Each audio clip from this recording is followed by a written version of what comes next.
내일 아침 거울 앞을 그냥 지나치지 마십시오. 단 5분이면 충분합니다.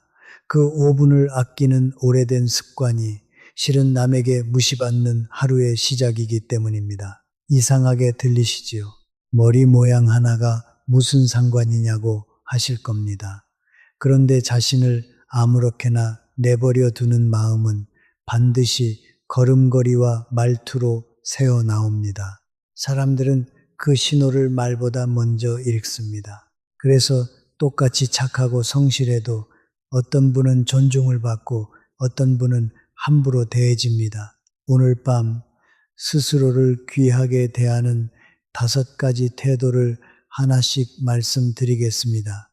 그 5번째 마지막 태도는 이 밤의 끝에 가서 말씀드리겠습니다. 여러분이 오래 부끄러워해온 바로 그것입니다. 진주의 오래된 골목에 반찬 가게를 40년 넘게 지켜온 한 분이 계셨습니다. 이름은 소경순, 그해 68이셨습니다. 새벽 4시에 일어나 장을 보고 밤늦도록 가게를 지키셨습니다. 누가 보아도 부지런하고 착한 분이었습니다. 그런데 이분에게는 한 가지 습관이 있었습니다. 아침마다 거울 앞을 그냥 지나치는 습관이었습니다.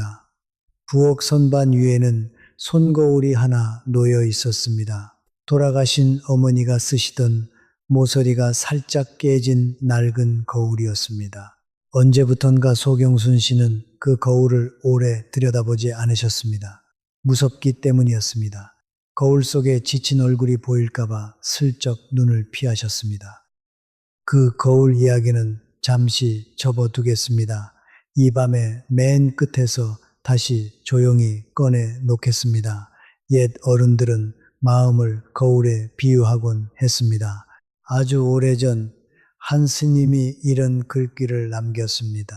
마음은 맑은 거울과 같아서 날마다 부지런히 닦아야 한다는 것이었습니다. 닦지 않으면 먼지가 앉고 먼지가 앉으면 세상이 흐리게 비친다는 뜻이었습니다. 저는 이 말을 조금 다르게 새겨봅니다. 내가 나를 비추는 대로 세상도 나를 비춘다는 것으로 말입니다.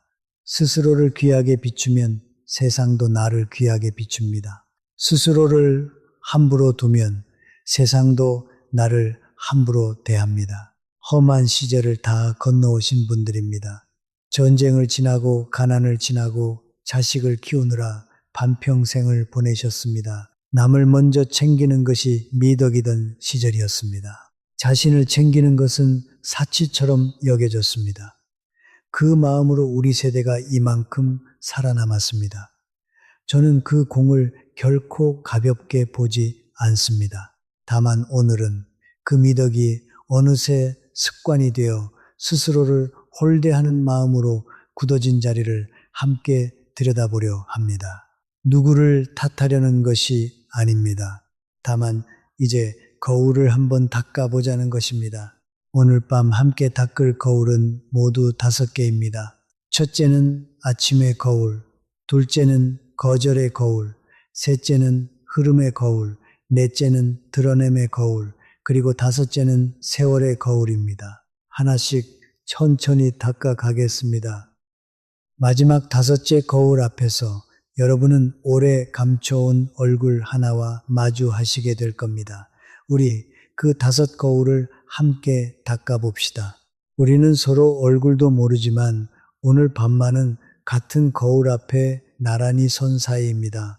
우리 같이 나이 들어가는 사람들끼리 이 밤을 천천히 건너가면 됩니다.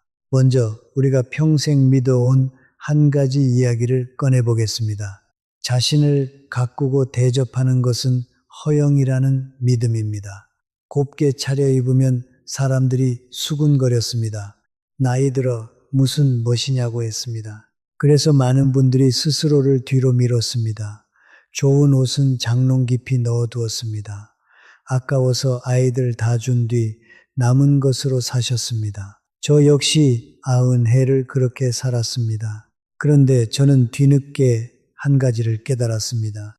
자신을 챙기는 것과 허영은 전혀 다른 것이었습니다. 허영은 남에게 잘 보이려고 나를 꾸미는 일입니다. 자기 존중은 나 자신에게 잘 하려고 나를 돌보는 일입니다. 방향이 정반대입니다. 하나는 밖을 향하고 하나는 안을 향합니다. 이 믿음이 왜 생겼는지 저는 압니다. 먹을 것이 귀하던 시절이었습니다. 나 하나 아끼면 자식 입에 밥 한 술이 더 들어갔습니다. 그때는 그것이 옳았습니다. 그것이 사랑이었습니다. 그런데 시대가 바뀌었습니다. 이제 자식들은 저마다의 삶을 삽니다. 그런데 그 오래된 습관만 그대로 남았습니다. 나를 맨 나중에 두는 습관 말입니다. 한 가지 여쭙겠습니다. 오늘 아침 여러분은 자신을 위해 몇 분을 쓰셨습니까? 가족을 위해 쓴 시간 말고 오직 나를 위해 쓴 시간 말입니다. 선뜻 답이 안 나오신다면 그건 여러분이 게을러서가 아닙니다. 평생 그렇게 배우셨기 때문입니다. 괜찮습니다. 저도 그랬으니까요. 여기서 우리가 놓쳐온 것이 하나 있습니다. 스스로를 대하는 태도는 반드시 밖으로 새어 나온다는 사실입니다. 나를 하찮게 여기는 마음은 굽은 어깨로 드러납니다. 기어드는 목소리로 드러납니다. 눈을 마주치지 못하는 눈빛으로 드러납니다. 사람들은 그 신호를 순식간에 읽습니다. 말보다 먼저, 논리보다 먼저 읽습니다. 그러고는 그 사람을 그렇게 대합니다. 내가 나를 대한 그대로 말입니다. 그러니 세상이 나를 함부로 대한다고 느껴질 때 그 시작점을 한번 돌아볼 필요가 있습니다. 남이 나빠서만은 아닐 수 있습니다. 내가 나를 비추던 그 거울이 흐려져 있었는지도 모릅니다. 다시 말씀드리지만 이것은 여러분 잘못이 아닙니다. 그렇게 살라고 배운 시대의 일입니다. 그러나 배운 것은 다시 새로 배울 수도 있습니다. 여러분이 나를 뒤로 밀어온 것은 결코 게을러서가 아닙니다. 우리 세대가 그렇게 살아남았기 때문입니다. 그러니 우리 이제부터 아주 조금씩만 달라져 봅시다. 오늘 밤이 바로 그 시간입니다. 이제 첫 번째 거울을 닦아 보겠습니다. 첫 번째는 아침의 거울입니다. 하루를 어떻게 여는가에 대한 이야기입니다. 상주에 곽가변이라는 분이 계셨습니다. 그해 69 평생 곶감 농사를 지어 오셨습니다. 손끝이 늘 갈라져 있었습니다. 이분은 아침마다 거울 볼 새가 없다고 하셨습니다. 머리는 아무 고무줄로 대충 묶었습니다. 앞머리는 흘러내리고 잔머리는 제멋대로 뻗쳐 있었습니다. 바빠서가 아니었습니다. 자신에게 5분을 쓰는 것이 어쩐지 죄스러웠기 때문이었습니다. 저는 이분께 한 가지를 권했습니다. 내일 아침 밭에 나가기 전에 딱 5분만 자신에게 쓰시라고 말입니다. 거울 앞에 앉아 천천히 머리를 빗고 단정히 매만지시라고 했습니다. 화려하게 꾸미라는 것이 아니었습니다. 그저 나는 오늘 하루를 맞이할 준비가 되었다고 자신에게 조용히 말해주라는 것이었습니다. 퇴계 이황 선생은 몸가짐을 무척 중히 여기셨습니다. 선생은 경이라는 한 글자를 평생 마음에 새기고 사셨습니다. 흐트러진 몸에는 흐트러진 마음이 깃든다고 보셨습니다. 반대로 몸을 단정히 하면 마음도 함께 곧아진다고 하셨습니다. 아침에 자신을 단정히 하는 일은 그러니까 멋을 내는 일이 아닙니다. 오늘 하루의 마음을 곧게 세우는 일입니다. 서양의 한 학자도 비슷한 것을 연구했습니다. 텍사스 대학의 크리스틴 네프라는 분입니다. 이분은 자기 연민이라는 것을 오래 연구했습니다. 자기 연민이란 자신을 친구처럼 대하는 마음입니다. 친한 벗이 힘들어할 때 우리는 다정하게 말해줍니다. 그런데 정작 자신에게는 모질게 굴 때가 많습니다. 네프 선생은 세 가지를 말합니다. 자신에게 친절할 것, 누구나 부족하다는 것을 기억할 것, 그리고 내 마음을 가만히 알아차릴 것. 이 세 가지를 갖춘 사람이 흔들려도 다시 일어선다고 합니다. 곽가변 씨는 반신반의하며 시작하셨습니다. 그런데 한 달쯤 지나 이렇게 말씀하셨습니다. 이상하게 밭에 나가는 발걸음이 달라졌다고요. 시장에서 사람들이 자신을 대하는 눈빛도 달라진 것 같다고 하셨습니다. 저는 그것이 우연이 아니라고 봅니다. 아침에 자신을 정돈한 사람은 눈빛이 달라집니다. 걸음이 달라집니다. 그 달라진 기운이 먼저 상대에게 가 닿습니다. 그러니 오늘 밤 한 가지만 정해 두십시오. 내일 아침 세수를 하신 뒤에 거울 앞에서 5분입니다. 나뭇빗으로 머리를 천천히 빗으시고 거울 속 얼굴에게 한마디만 건네십시오. 오늘도 잘 부탁한다고 말입니다. 이 닦은 뒤에 하시면 잊지 않으실 겁니다. 딱 사흘만 해보십시오. 당장 마음이 바뀌진 않아도 하루를 맞는 어깨가 조금 펴집니다. 첫 번째 거울은 이것입니다. 아침에 5분은 허영이 아니라 나를 존중하는 첫 인사라는 것. 이 한 줄만 챙기시면 됩니다.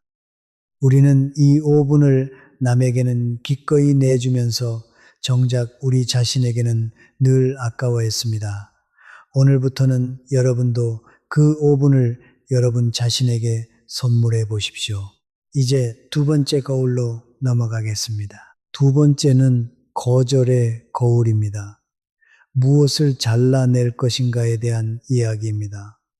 나주에 위순재라는 분이 계셨습니다. 그해 61, 마음이 유난히 여린 분이었습니다. 누가 부탁을 하면 도무지 거절을 못하셨습니다. 힘들어도 괜찮다고 내가 하겠다고 하셨습니다. 명절이면 온 집안 음식을 혼자 다 하셨습니다. 친척이 돈을 빌려달라면 형편이 어려워도 내주셨습니다. 늘 앞치마를 두르고 남의 일을 하다가 하루가 저물었습니다. 그런데 이상한 일이 있었습니다. 그렇게 다 내주며 살았는데 돌아온 것은 고마움이 아니었습니다. 당연함이었습니다. 사람들은 위순재 씨의 수고를 당연하게 여겼습니다. 더 쉽게 부탁했고 더 가볍게 대했습니다. 착하게 굴수록 더 함부로 대해지는 그 서러운 자리에 이분이 서 계셨습니다. 혹시 이 이야기가 남의 일 같지 않으신 분들이 계실 겁니다. 여쭙겠습니다. 여러분은 부탁을 받으면 거절하시는 편입니까? 삼키시는 편입니까? 삼키시는 편이라면 그 삼킨 말들이 다 어디로 갔을지 함께 생각해 보십시오. 그 말들은 사라지지 않습니다. 마음 밑바닥에 서운함으로 고입니다. 여기 오래된 지혜가 하나 있습니다. 심리학자 아들러는 과제를 나누라고 했습니다. 내 과제와 남의 과제를 구분하라는 것입니다. 쉽게 말하면 이렇습니다. 자식의 숙제를 내가 대신 풀어주지 않는 것입니다. 부탁을 들어줄지 말지 정하는 것은 내 과제입니다.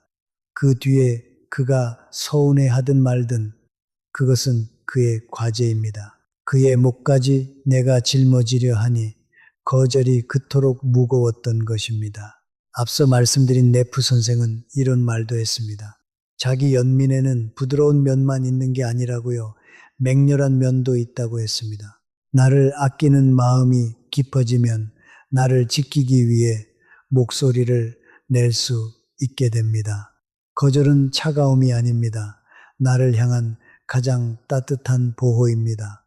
잘라내지 못하는 사람은 지킬 수도 없습니다. 그렇다면 어떻게 시작하면 될까요? 아주 작은 것부터입니다. 거절할 때 쓰실 세 마디를 미리 정해 두십시오. 첫째, 마음은 고맙다는 말입니다. 그 말씀은 참 고맙습니다. 둘째, 지금은 어렵다는 말입니다. 그런데 이번엔 제가 어렵겠습니다. 셋째, 문을 닫지 않는 말입니다. 다음에 형편이 되면 그때 돕겠습니다.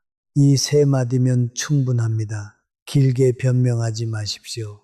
변명이 길어질수록 거절은 약해집니다. 위순재 씨는 이 세 마디를 연습하셨습니다. 처음엔 목소리가 떨렸다고 합니다. 그런데 놀라운 일이 생겼습니다. 함부로 부탁하던 사람들이 오히려 조심스러워졌습니다. 괜찮으시겠냐고 먼저 묻기 시작했습니다. 잘라낼 자리를 만드니 비로소 존중이 들어설 자리가 생긴 것입니다.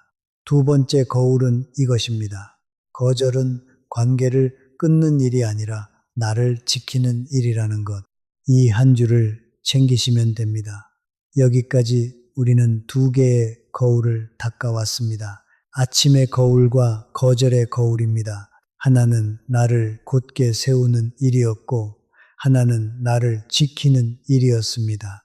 우리는 오랫동안 착한 것과 만만한 것을 혼동해 왔습니다. 그러나 우리 이제는 그 둘을 나눌 때가 되었습니다.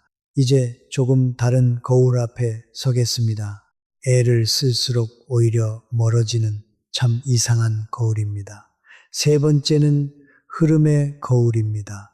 언제 힘을 빼야 하는가에 대한 이야기입니다.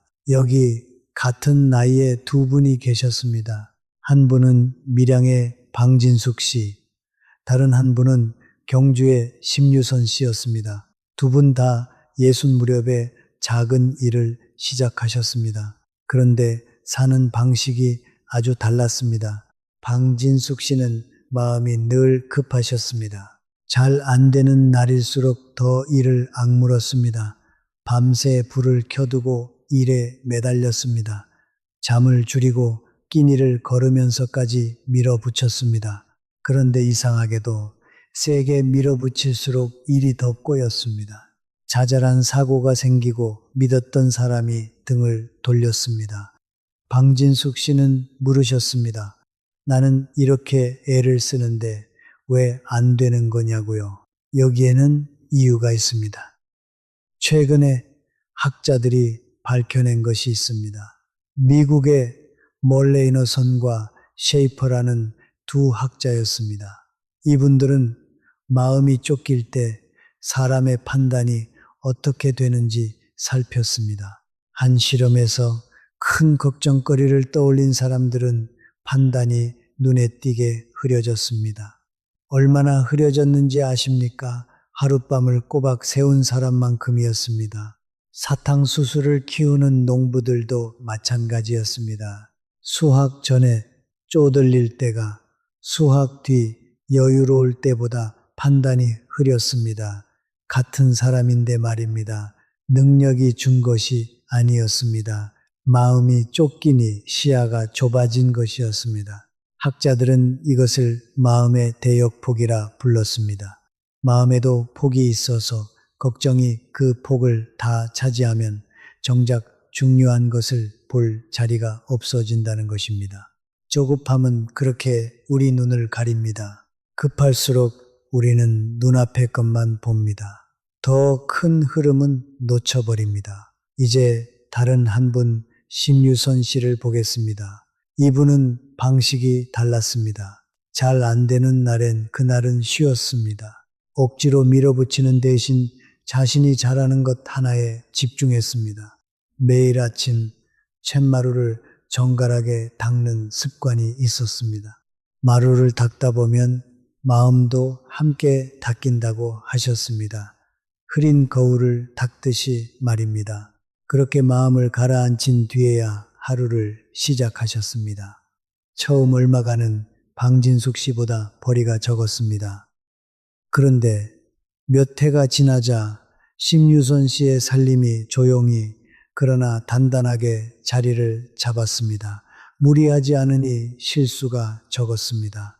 여유가 있으니 사람이 곁에 남았습니다. 두 분의 차이는 능력도 노력의 양도 아니었습니다.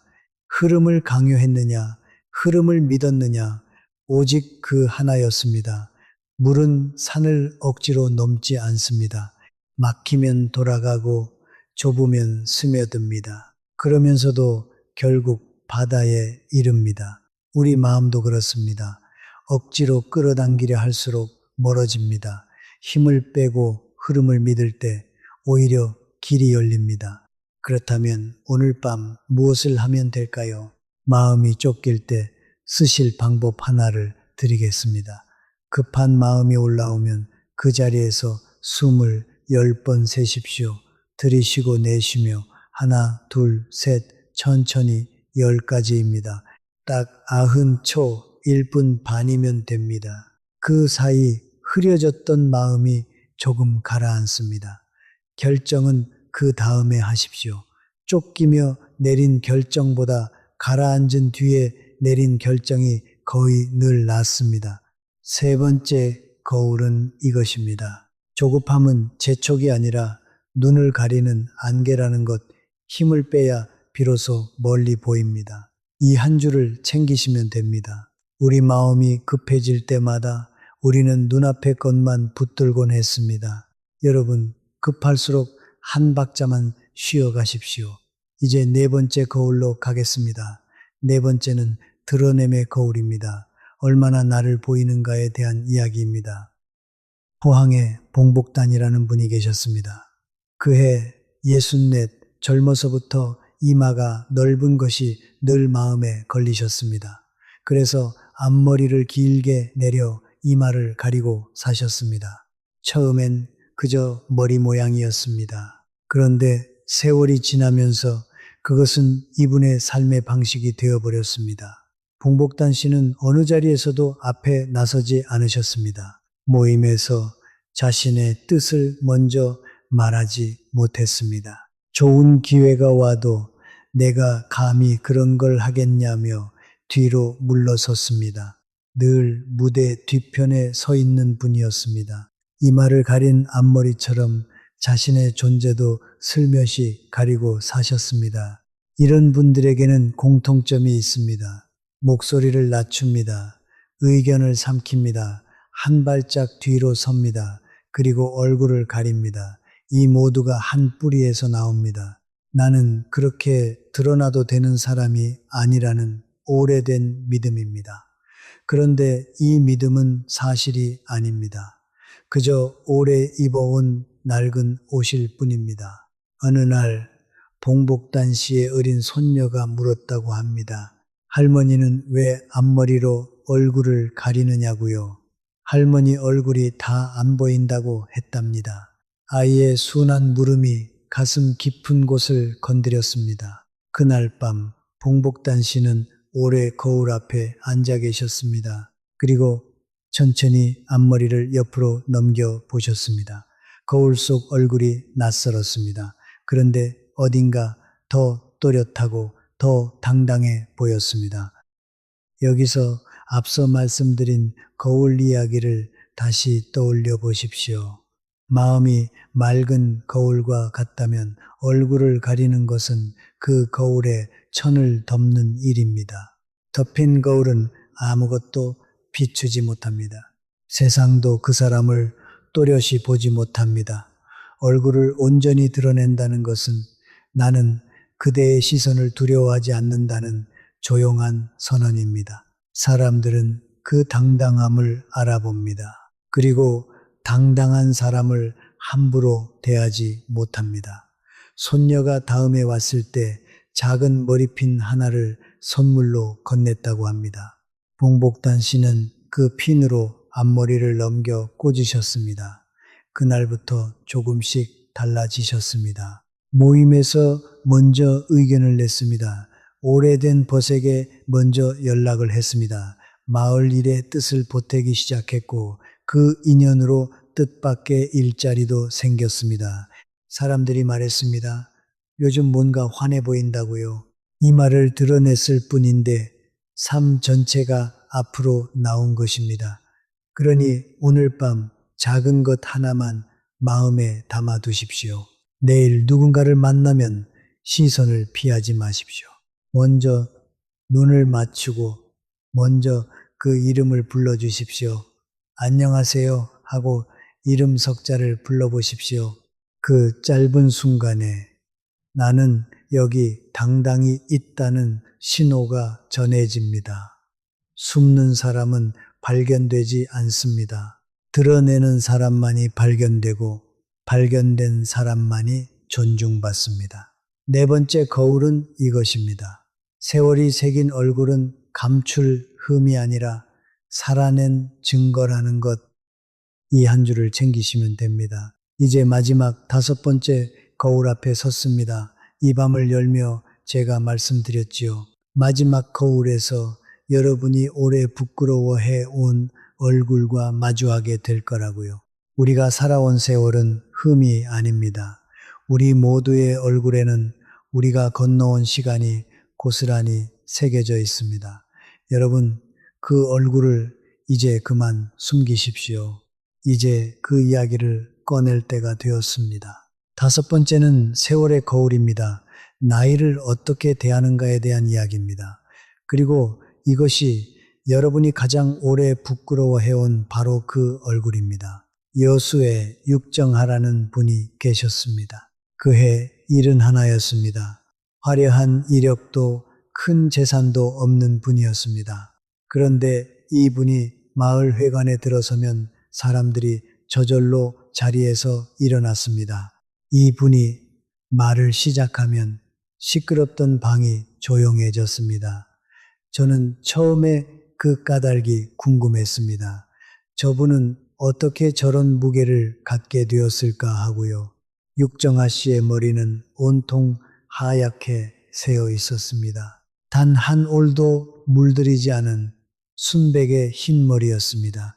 그런데 그 흰머리가 그 어떤 꾸밈보다 더 강한 인상을 주었습니다.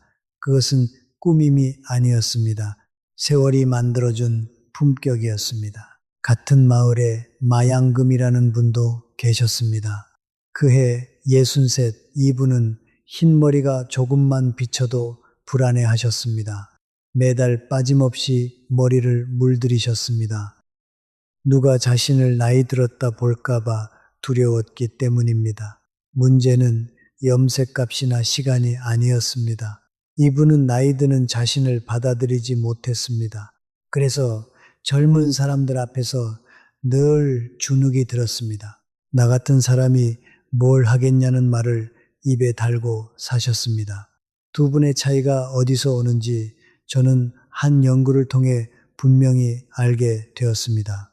예일 대학의 베카 랩이라는 학자의 연구입니다. 이분은 오하이오의 한 마을에서 60 넘은 분들을 오래 지켜보았습니다. 660분이었습니다.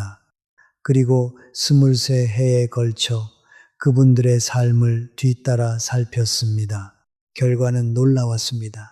자신의 나이듦을 긍정적으로 여긴 분들이 그렇지 않은 분들보다 더 오래 사셨습니다.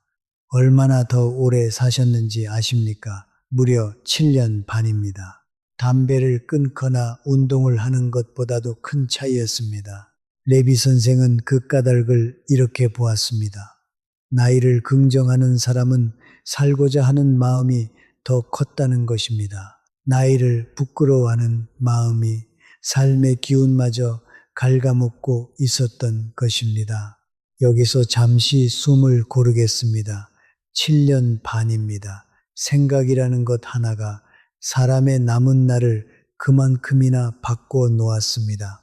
우리는 흰머리를 부끄러워하라고 배웠습니다. 그러나 그 흰머리야말로 우리가 이 세월을 온 몸으로 살아냈다는 우리 모두의 증표입니다. 동양의 옛 어른들도 같은 말을 했습니다. 자신의 나이를 부끄러워하는 자는 자신의 지혜를 부끄러워하는 것이라고요. 세월이 쌓인다는 것은 지식이 쌓이고 판단이 깊어지는 것입니다. 흰머리는 그 세월의 증거입니다. 숨겨야 할 흠이 아니라 세상이 알아봐야 할 표적입니다. 동양과 서양이 이렇게 같은 말을 한다면 그것은 진리에 가까운 것입니다. 그런데 우리는 왜 그 표적을 염색약으로 덮으려 할까요? 두려움 때문입니다. 늙어 보이면 쓸모 없어진다는 두려움, 젊어 보여야 존중받는다는 두려움입니다. 저는 그 두려움이 어디서 오는지 압니다. 그리고 오늘 밤 그 두려움이 거짓말이라고 분명히 말씀드리고 싶습니다. 마양금 씨는 어느 날 더는 물들이지 않기로 하셨습니다. 처음엔 사람들 시선이 두려웠습니다. 그런데 스스로에게 이렇게 말했다고 합니다. 나는 이 세월을 살아냈다. 이것은 부끄러운 일이 아니다. 흰머리가 자라면서 놀라운 일이 생겼습니다. 오히려 사람들이 이분을 더 진지하게 대하기 시작했습니다. 젊은 사람들이 조언을 구하러 찾아왔습니다. 마을의 중요한 일에 이분의 뜻이 실리기 시작했습니다. 무엇보다 이분 자신이 달라졌습니다. 더는 젊은 척하지 않아도 되니 오히려 홀가분했습니다. 수십 년의 경험과 지혜를 당당히 내보일 수 있게 되었습니다. 그 당당함이 새로운 자리를 불러왔습니다. 그러니 부디 기억하십시오. 여러분의 흰머리는 패배의 자국이 아닙니다. 이 험한 세상을 수십 년 버텨내고 배우고 자라왔다는 살아있는 증거입니다. 이마의 주름도 마찬가지입니다. 그 하나하나가 여러분이 살아온 이야기입니다. 그것을 부끄러워하는 것은 자신의 삶을 부끄러워하는 것과 같습니다. 이것이 5번째 거울입니다. 그리고 여러분이 오래 감춰온 얼굴입니다. 세월이 새긴 그 얼굴이야말로 어떤 젊음도 흉내낼 수 없는 여러분만의 품격입니다. 오늘 밤 한 가지만 해보십시오. 내일 하루만 흰머리를 그대로 두고 밖에 나가 보십시오. 그리고 거울 속 그 얼굴에게 이렇게 말해 주십시오. 나는 이 세월을 살아냈다고요. 그 한마디가 오래 덮여있던 거울을 닦아냅니다. 여기까지 들으시고 마음 한편에 이런 생각이 드실 수 있습니다. 좋은 말이지만 이 나이에 이제 와서 뭐가 바뀌겠느냐고요. 다 늙어서 무슨 소용이냐고요. 저는 그 마음을 잘 압니다. 저 역시 오래 그렇게 생각했으니까요. 그런데 오늘은 그 생각이야말로 우리가 벗어야 할 마지막 옷이라고 말씀드리고 싶습니다. 나이가 들면 사람은 바뀔 수 없다. 우리는 그렇게 배웠습니다. 그런데 이것도 사실이 아닙니다. 사람의 습관은 여든에도 바뀝니다. 마음의 결도 새로 잡힙니다. 무너진 관계도 다시 이어집니다. 앞서 말씀드린 레비 선생의 연구가 바로 그것을 말해줍니다. 우리를 늙게 만든 것은 나이 그 자체가 아니었습니다. 나이에 대한 우리의 생각이었습니다. 생각은 여든에도 바꿀 수 있습니다. 그러니 늦지 않았습니다. 오늘 밤 이 이야기를 듣고 계신 것부터가 이미 한 걸음입니다. 다만 한 가지만 부탁드리겠습니다. 5가지를 한꺼번에 다 하려고 하지 마십시오. 그러면 사흘 만에 지칩니다. 오늘은 딱 하나만 고르십시오. 아침에 5분이든 거절의 3마디든 무엇이든 좋습니다. 가장 마음에 걸리는 것 하나만 이번 주에 해보십시오. 네프 선생이 말한 것 가운데 저는 이 대목을 가장 좋아합니다. 누구나 부족하다는 것을 기억하라는 말입니다. 완벽하게 바뀐 사람은 세상에 없습니다. 저도 90이 넘도록 여태 서툽니다. 그러니 오늘의 날을 나무라지 마십시오. 어제보다 반걸음이면 충분합니다. 그 반걸음이 쌓여 어느새 거울이 맑아집니다.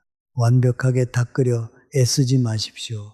그저 오늘 소매로 한번 쓱 닦으면 됩니다. 내일 또 한번 닦으면 됩니다.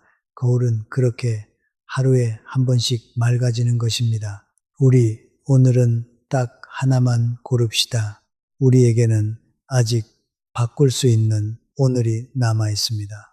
여러분, 그거면 충분합니다. 이제 우리가 닦아온 거울들을 이 밤이 저물기 전에 조용히 되짚어 보겠습니다. 첫 번째는 아침의 거울이었습니다. 상주의 곽가변 씨가 매일 아침 5분을 자신에게 내어주자 밭으로 나가는 발걸음이 달라졌습니다. 아침의 5분은 허영이 아니라 나를 존중하는 첫 인사였습니다. 두 번째는 거절의 거울이었습니다. 나주의 미순재 씨가 3마디로 거절을 배우자 사람들이 오히려 조심스러워졌습니다. 거절은 관계를 끊는 일이 아니라 나를 지키는 일이었습니다. 세 번째는 흐름의 거울이었습니다. 밀양의 방진숙 씨는 밀어붙일수록 꼬였고 경주의 신유선 씨는 힘을 빼자 단단해졌습니다. 조급함은 눈을 가리는 안개였고 힘을 빼야 멀리 보였습니다. 네 번째는 드러냄의 거울이었습니다. 포항의 봉복단 씨가 이마를 가리던 앞머리를 넘기자 삶 전체가 앞으로 나왔습니다. 세월이 새긴 얼굴은 감출 흠이 아니라 살아낸 증거였습니다. 그리고 다섯 번째, 세월의 거울이었습니다. 여수의 육정아 씨는 흰머리를 그대로 두어 품격을 얻었고 마양금 씨는 그 두려움을 내려놓고서야 당당해졌습니다. 나이를 긍정한 사람이 7년 반을 더 살았다는 그 놀라운 이야기를 우리는 함께 들었습니다. 가만히 보면 이 다섯은 결국 하나입니다. 모두가 같은 거울을 닦는 일이었습니다. 내 마음의 거울 말입니다. 아침에 나를 곧게 세우고 나를 지킬 줄 알고 조급함의 먼지를 걷어내고 얼굴을 온전히 드러내고 세월마저 부끄러워하지 않는 것. 이 모두가 내가 나를 귀하게 비추는 하나의 마음에서 나옵니다. 그리고 내가 나를 귀하게 비추면 신기하게도 세상이 나를 그렇게 비춥니다. 결국 우리가 닦아온 것은 우리 밖에 무엇이 아니었습니다. 우리 안의 거울, 우리 자신을 비추던 그 마음이었습니다. 이제 이 밤을 열며 접어두었던 이야기로 돌아가겠습니다. 진주의 소경순 씨 어머니의 낡은 손거울을 오래 외면하던 그분 말입니다. 어느 아침 소경순 씨는 처음으로 그 손거울을 손에 드셨습니다. 옷소매로 뿌옇게 낀 먼지를 천천히 닦아내셨습니다. 모서리가 깨진 자리도 가만히 쓸어보셨습니다. 그리고 아주 오래 거울 속 얼굴을 바라보셨습니다. 두려워하던 그 얼굴이 거기 있었습니다. 지친 얼굴이었습니다. 그런데 다시 보니 그것은 지친 얼굴만이 아니었습니다. 40년 새벽을 건너온 얼굴이었습니다. 자식들을 다 키워낸 얼굴이었습니다. 그 얼굴에게 소경순 씨는 나직이 말했다고 합니다. 여태 미안했다고, 이제부터는 잘 챙기겠다고요. 그날 이후 소경순 씨의 가게에 손님이 늘었다는 이야기를 저는 굳이 하지 않겠습니다. 그것은 덤일 뿐입니다. 정작 달라진 것은 가게가 아니라 아침마다 자신을 마주하는 그 눈빛이었으니까요. 자신을 귀하게 대하기 시작한 사람의 눈빛은 멀리서도 다르게 보입니다. 여러분의 부엌 어딘가에도 오래 외면해온 거울이 하나 있을지 모릅니다. 그 거울을 오늘 밤 닦아보시기를 바랍니다. 스스로를 귀하게 여기는 사람만이 세상의 귀함을 받습니다. 이것은 위로의 말이 아니라 오랜 세월이 증명해온 이치입니다. 오늘 밤은 우리 자신에게 조금만 더 다정해집시다. 그리고 곁에 벗과 함께 여러분과 제가 서로의 거울을 닦아주면 됩니다. 오늘 이 이야기가 마음 한 차락이라도 닿으셨다면 구독과 좋아요를 부탁드립니다. 그리고 혹시 곁에 자신을 늘 맨 나중에 두며 사는 분이 계시다면 이 이야기를 조용히 전해 주십시오. 어머니께, 언니께, 오랜 벗에게 말입니다. 좋은 마음은 나눌수록 커집니다. 그렇게 우리가 서로의 거울을 닦아주는 것입니다. 부디 오늘 밤은 거울 속 그 얼굴에게 처음으로 다정한 인사를 건네시기를 빕니다. 그 얼굴이야말로 여러분이 평생 지켜온 가장 귀한 사람이니까요. 편안한 밤 되십시오.